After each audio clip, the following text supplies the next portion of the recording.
Cuma dia sengaja mau membuang potongan-potongan itu ke dalam bus supaya kalau ditemukan keluarganya tetap bisa memakamkan tubuh Hendra dengan layak. Sakit nggak? Hari ini kita membahas sebuah kasus yang terjadi di Indonesia tahun 2008 yang lalu yang kurang diberitakan saat itu karena tertutup dengan berita Rian Jombang yang masih ramai diberitakan semua TV nasional. Tapi kalian perlu tahu kalau kasus ini juga tidak kalah mengerikan karena potongan tubuh korban ditemukan dalam 3 bus yang berbeda. Bahkan kejadian ini terjadi hanya 3 bulan setelah kasus Rian Jombang terungkap dan pelakunya mengaku kalau dia sendiri terinspirasi dari kasus Rian Jombang saat mutilasi korbannya. Gimana mengerikannya kasus ini dan apa yang sebenarnya terjadi? Jangan kemana-mana karena kita akan membahas kasus penemuan potongan tubuh di dalam bus.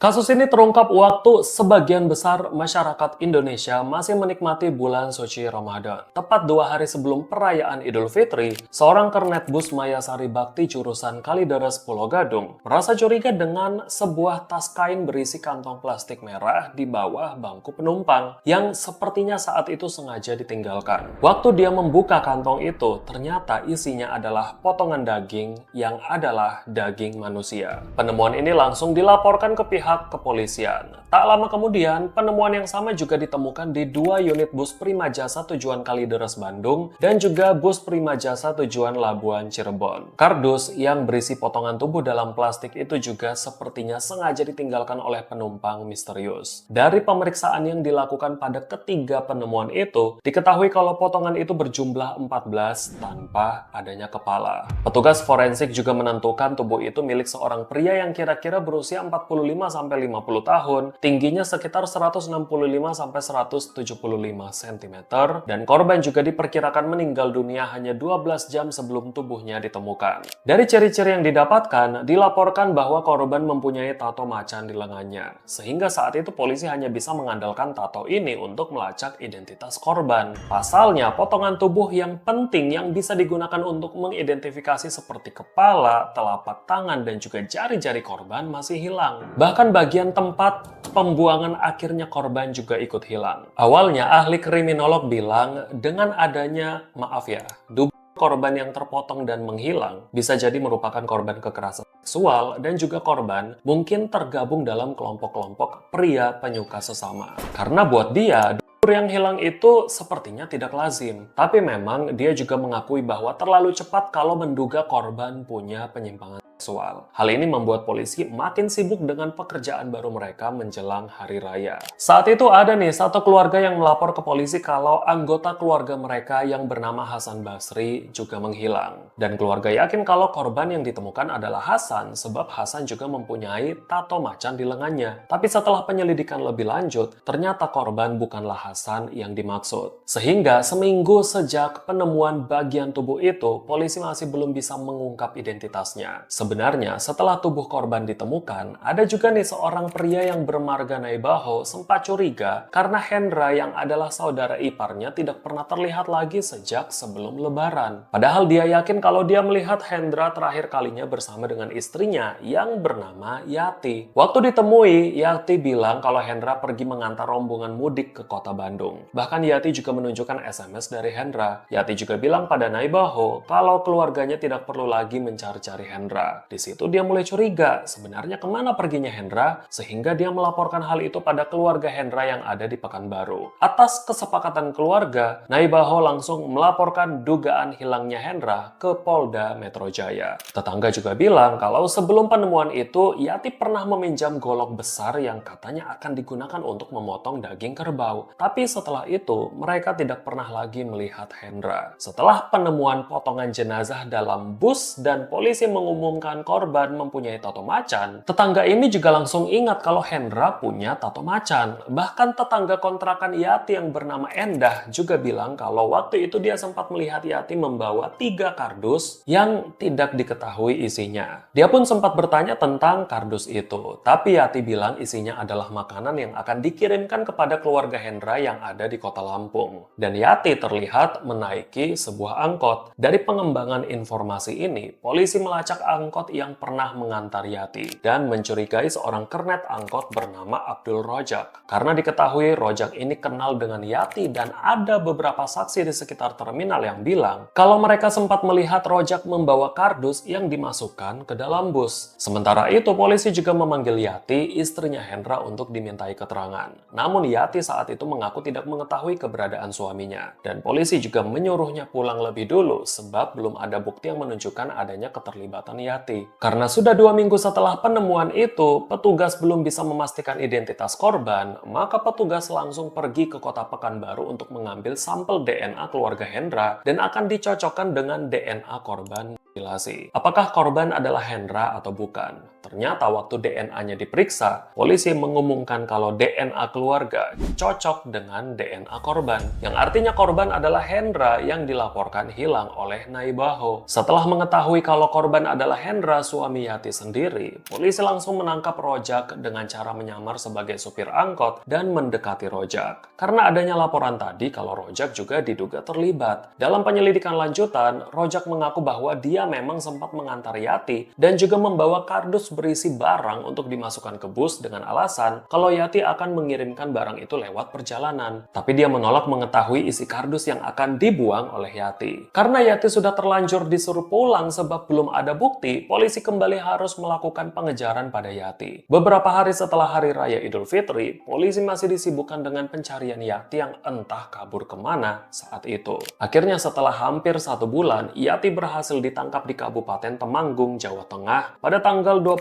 Oktober 2008. Rupanya, Yati kabur ke rumah orang tuanya di Temanggung untuk bersembunyi dan dia kembali menggunakan nama aslinya di kampung yaitu Supeni. Selama pelariannya, Yati bekerja sebagai kuli batu bata dengan upah sebesar 15.000 per hari. Dari penangkapannya, Yati dibawa kembali ke Jakarta untuk diinterogasi. Untungnya dia sangat kooperatif dan mau mengakui semua perbuatannya, sehingga dia harus melakukan rekonstruksi pembunuhan yang dilakukan pada suaminya itu. Lalu bagaimanakah ceritanya? Kenapa dia bisa melakukan hal itu pada suaminya dan apa motif sebenarnya? So, kita bahas kasus ini dari latar belakang korban dan juga pelaku. Korban sendiri adalah Hendra berusia 49 tahun yang menikah dengan Sri Rumiati berusia 48 tahun. Mereka saat itu tinggal di rumah kontrakan mereka yang berada di Kampung Teriti, Desa Karet, Kecamatan Sepatan, Kabupaten Tangerang. Sebenarnya Yati bukanlah istri pertamanya Hendra sebab Hendra sudah pernah menikah sebanyak 3 kali sebelumnya. Istri pertama tinggal di Pekanbaru, setelah itu dia bercerai dan menikah lagi dengan wanita yang tinggal di Cengkareng. Dia bercerai lagi dan menikah dengan istri ketiganya yang ada di Lampung. Walaupun kabarnya belum bercerai, tapi Hendra menikah lagi dengan Yati yang jadi istri keempatnya. Dari ketiga pernikahan sebelumnya, Hendra sudah memiliki beberapa anak kandung. Tapi sebenarnya Hendra juga bukanlah suami pertamanya Yati, sebab Yati sudah menikah sebanyak 17 kali.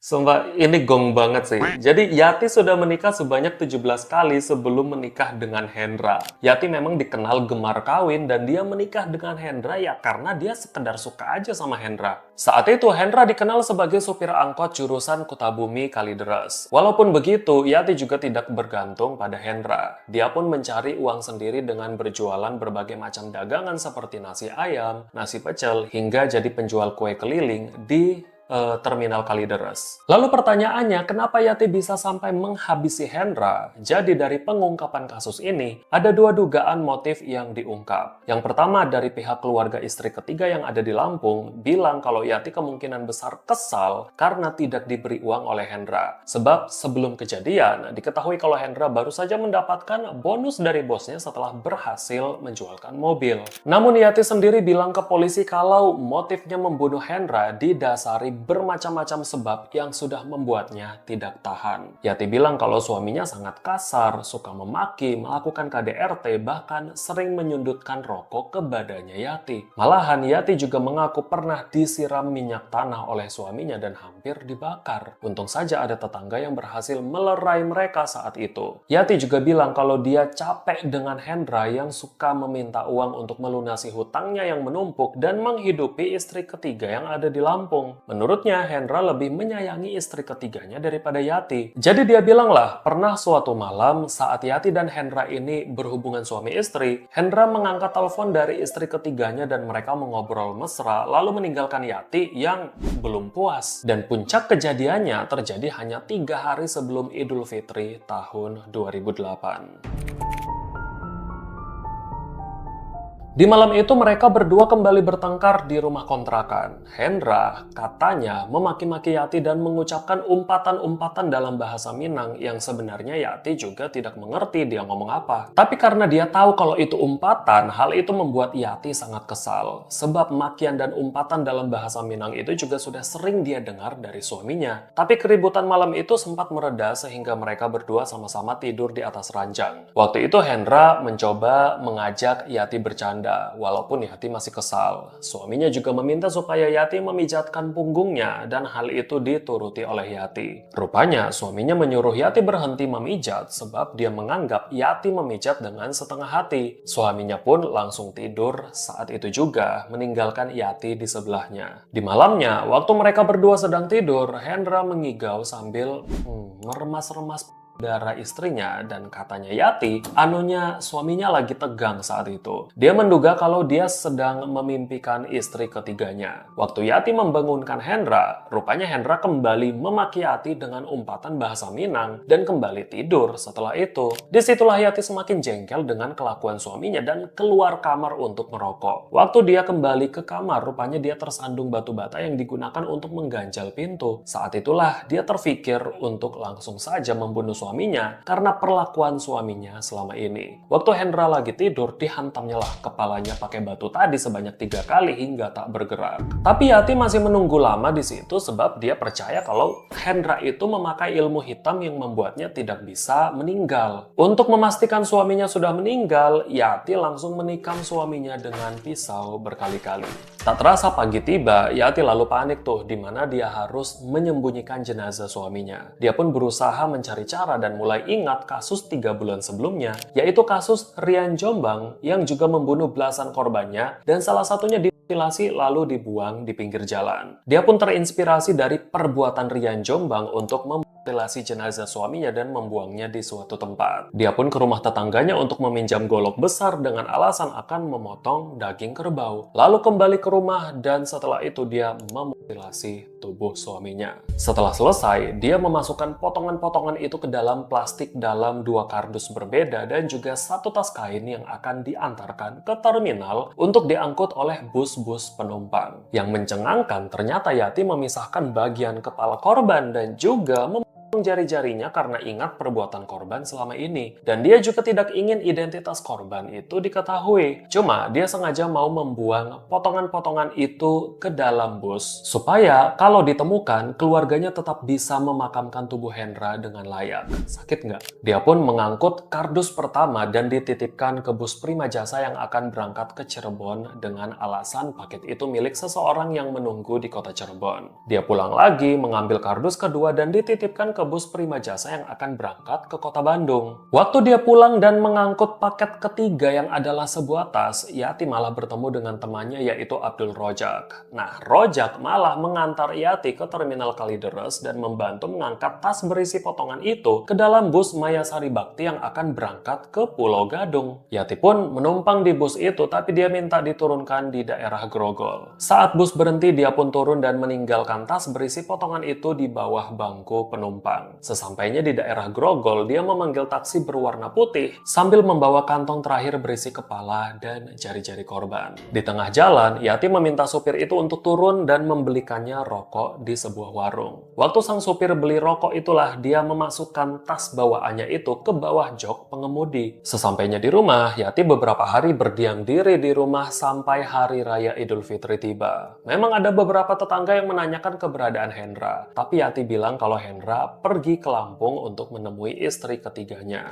4 hari setelah Lebaran, Yati yang mencoba melarikan diri menumpang dengan mobil tetangganya yang bernama Endah tadi yang baru akan mudik. Walaupun Endah sudah tidak lagi pernah melihat Hendra dan dia sempat dibohongi Yati kalau isi kardus itu katanya kue, tapi Endah tetap membawa Yati untuk sama-sama mudik ke Kabupaten Temanggung dan mereka berpisah untuk pulang ke kampung masing-masing. Hingga akhirnya hampir 1 bulan setelah penemuan itu, Yati berhasil ditangkap polisi di Temanggung. Dalam persidangan, Sri Rumiati didakwa sudah melakukan kejahatan pada suaminya sehingga dia diancam dengan pasal berlapis tentang pembunuhan berencana dan juga penganiayaan dengan ancaman hukuman maksimal yaitu hukuman mati. Tapi pengacara Yati menolak nih pasal pembunuhan berencana yang disangkakan pada kliennya. Pengacaranya bilang kalau pembunuhan itu terjadi secara spontan sebab terjadi pertengkaran antara Yati dan juga Hendra. Belum lagi dakwaan pembunuhan berencana tidak mempunyai bukti dan saksi kuat. Tidak ada bukti bahwa Yati sudah mengumpulkan barang-barang yang akan digunakan mengeksekusi suaminya dari jauh-jauh hari. Bahkan tidak ada saksi yang melihat gelagat mencurigakan Yati sebelum pembunuhan itu. Akhirnya persidangan akhir digelar dan hakim memutuskan untuk menjatuhkan vonis 14 tahun penjara pada Sri Rumiati. Kalau dihitung-hitung mungkin ya dia sudah bebas sih saat ini. Sementara kasus ini masih meninggalkan tanda tanya besar. Di manakah keberadaan kepala dan jari-jari korban? Sebab sampai sekarang tidak ada berita yang menyebutkan kalau kepala dan jari-jari korban ditemukan. Padahal pengakuan Yati kan dia meninggalkan bagian tubuh itu di bawah jok pengemudi mobil putih. Seharusnya yang punya mobil pasti ngelapor nih kalau dia menemukan bagian tubuh itu di mobilnya. Ini sama sekali nggak ada guys. Jadi saat itu korban tetap dimakamkan tanpa kepala. Dan sampai sekarang tidak ada yang tahu di mana Yati membuang bagian kepala dan jari-jari korban.